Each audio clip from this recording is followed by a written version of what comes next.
जो अपने आप को बहुत बड़ा ज्ञानी समझते हैं, इतना बड़ा कि जैसे टांका भरकर पानी ओवरफ्लो होता है ना, ऐसे उनका ज्ञान ओवरफ्लो होता रहता है। इतने अपने आप को ज्ञानी समझते, वही लोग ये काम करते हैं।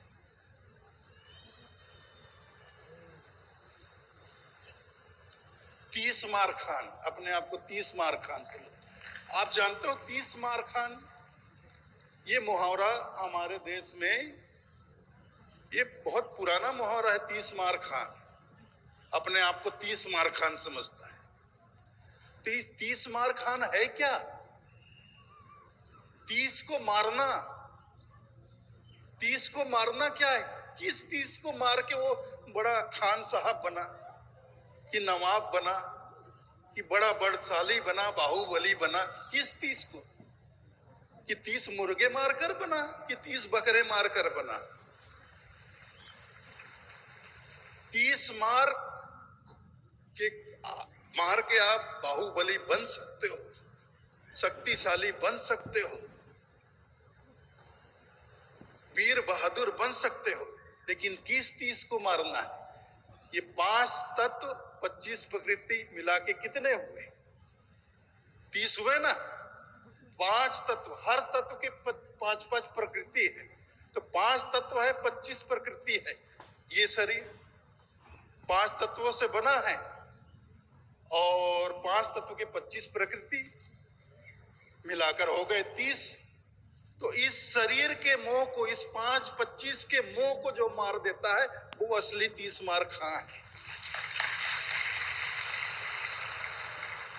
जो ऊल जुलूल बातें करता है, सोशल मीडिया में आकर वाहियात बातें करता है, अमर्यादित होकर जो बातें करता है, बिना सोचे समझे मूर्खों की तरह किसी पर भी उंगली उठा देते हैं, ये लोग असली 30 मार खां नहीं है। ये सब डुप्लीकेट 30 मार खां है। ये लोग सिर्फ नाम के 30 मार खां हैं। वास्तव में इनका ज्ञान ओवरफ्लो नहीं हो रहा। सच बताऊं तो इनका अहंकार ओवरफ्लो हो रहा है। हमें अहंकार को त्यागना है, और अहंकार जीवन से तभी जाता है जब हमारे घट में प्रेम जागृत होता है। प्रेम, जिसके हृदय में प्रेम जाग गया, वो कभी किसी का अपमान नहीं कर सकता।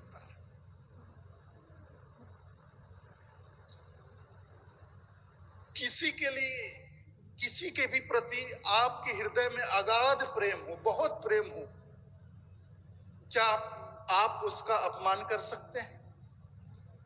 अपमान करना तो दूर, आप उसका अपमान करने के बारे में सोच भी सकते हैं? नहीं सोच सकते।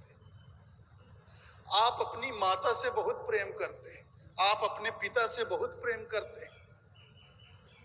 प्रेम करते हैं तो अपने माता पिता का हृदय से सम्मान करते हैं, अपमान नहीं करते हैं।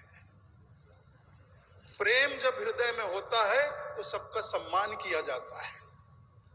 अपमान वही करता है जिसके हृदय में अहंकार होता है, जिसके अंदर अहंकार होता है, और अहंकार भी 7वें आसमान पे होता है।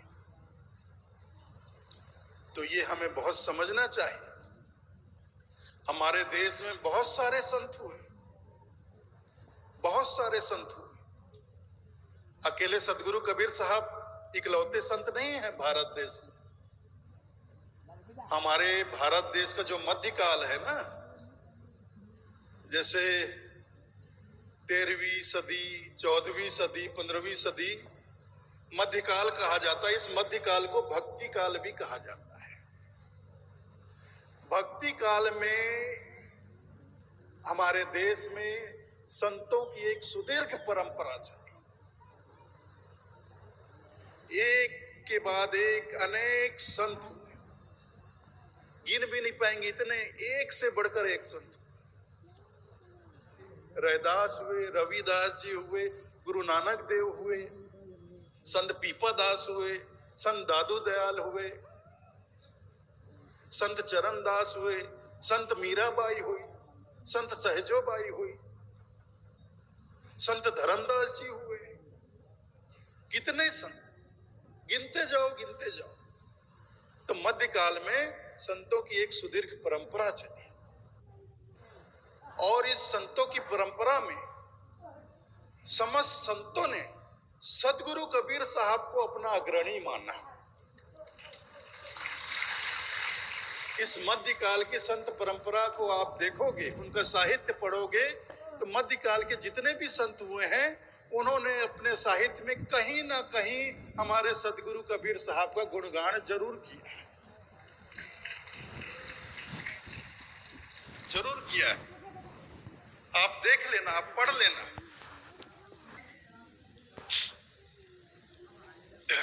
तो हमारे साहब मध्यकाल के संत थे।